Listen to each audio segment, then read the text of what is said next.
Hey guys, thanks for joining and welcome to this week's episode. So for this week, I'd like to take you to Cape Town, South Africa. So I remember when I was young, when I was in my late teens, there used to be this program called Lonely Planet Travel Series. And one of the things that fascinated me was the Cape Malays that were living in Cape Town. And I thought that was interesting because I've never thought that there was this diaspora Malay community somewhere else in the world. And 20 years later, I managed to visit South Africa, and I thoroughly enjoyed it.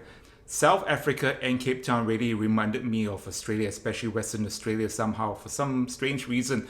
But maybe also it's because of there's a lot of eucalyptus trees over there and the landscape looks a bit similar. So one of the top list things I needed to do when I was in Cape Town was to visit the neighborhood of Bo Kaap. So this is where the Cape Malays lived, and so that street is just filled with colorful houses. It was interesting what I read in books were that the Cape Malays came to South Africa and brought by the Dutch as slaves. But later, as I found out and I did a bit more research, I found out that actually many of them were political prisoners that were captured by the Dutch and then sent over to in exile in South Africa, and then they stayed in Cape Town. So the Cape Malay food is somewhat slightly different from the usual Malay food that we eat over in Malaysia, Singapore, and Indonesia. And I guess the reason why they called themselves Cape Malays because at that time modern Indonesia was not born yet, so the whole Malay Archipelago was people were known as the Malays, so hence they were known as the Cape Malays. One of the things I learned about the Cape Malays were that they were very resilient people and adaptable to an environment, because when they arrived in Cape Town, there were some spices that were not available in that part of the world, and they had to make do and then try to see how they can work around, create their own dishes, but then using what was available in the land. So Cape Malay food is somewhat different than our ordinary Malay food. And I thought this was interesting because I thought the Malay food would be universal around the world. But then it dawned on me, I realized that the Chinese food you eat in Malaysia and Singapore is different from the Chinese food you eat in Indonesia versus Hong Kong, China, Japan, Americas, Australia and Europe and so on. So for this week, I like to try out this dish called the Cape Malay curry, and only because I was quite curious to see what ingredients they use, and apparently the ingredients they use are quite different. So one of the challenges I find living in Australia is that it's not so easy to find Malay food compared to the other popular counterparts like the Chinese food, Thai food and Indonesian food. So if I can't find Malay food over here, let alone it's going to be even more challenging finding Cape Malay food. So I do apologize to my South African friends, and I hope I get it right as possible. So the first thing is you need the Cape Malay curry powder. But of course I can't find the curry powder. I'm going to make my own Cape Malay curry powder.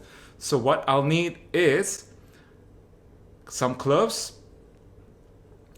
some coriander, fennel seed, mustard seeds, fenugreek seeds, black peppercorn, some dried chilies, some cumin seeds, some cardamom, some turmeric, some ginger, and some curry leaves. So that is for the Malay spice powder. Next, for the curry, you need about 1 kilogram of chicken.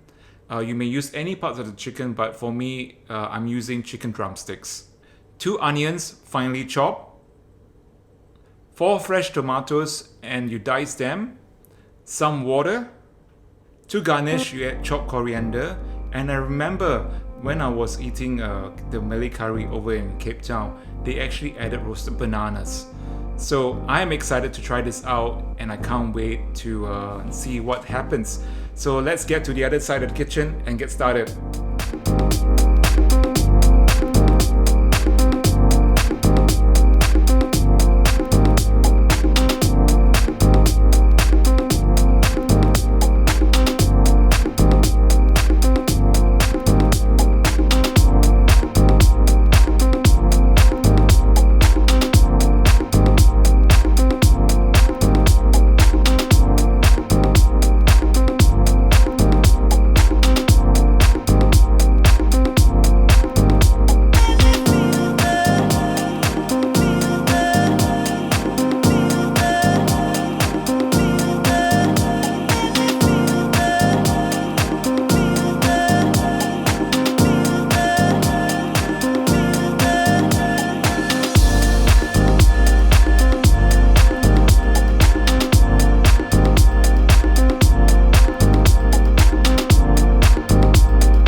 guys, this is my take on the Cape Malay curry.